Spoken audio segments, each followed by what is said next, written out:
Good afternoon. Ayan. Tayo po ay nasa Tokyo Summerland. At yan po ang ating tanawin. Ayan po ang ganap ngayon. Ayan po siya. Ayan. Ang ganda na po. Dahil summer po sa amin ngayon dito. Kaya kami po ay nagtatampisaw. Parito po kayo. Makisali po kayo ng igulo. Ayan po, panoorin niyo po sila. Nag-enjoy po sila ng gusto. Ayan po. Tara, maglakad tayo nang makita niyo. Ito po ay halos 1/4 lamang ng ano po, ng facilities. Pinasisilip ko lamang po sa inyo.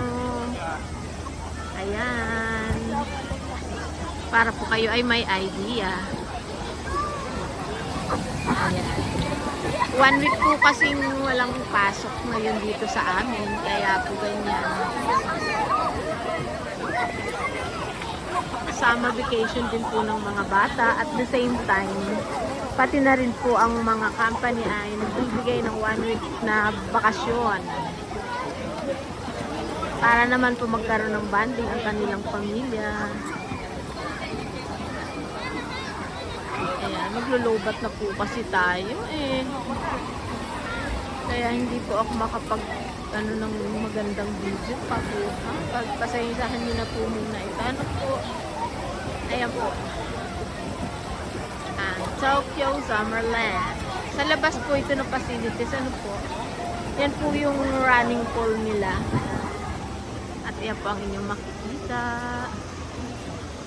Sobrang laki po nito. Nagbubukas po sila ng 9 o'clock in the morning. Medyo mahal po ang entrance pagka ganitong summer. Tumaas po sila ngayon eh. Ang entrance po ngayon, ng araw na to, nung pong kumuha ng ticket ang anak ko ay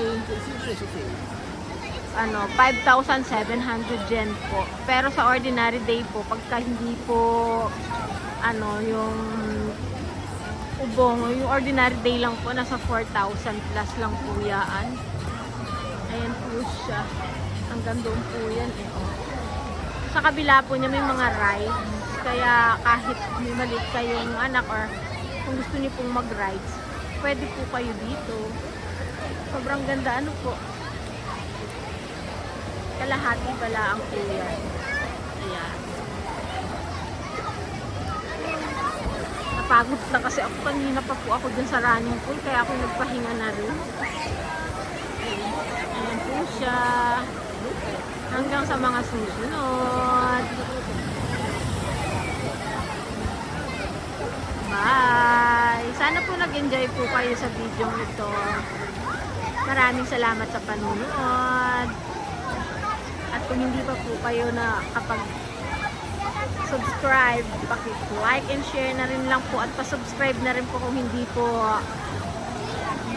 kung hindi naman po kayo ay tawag dito, hindi po abala sa inyo or kung gusto po ninyo makisuyo na lang.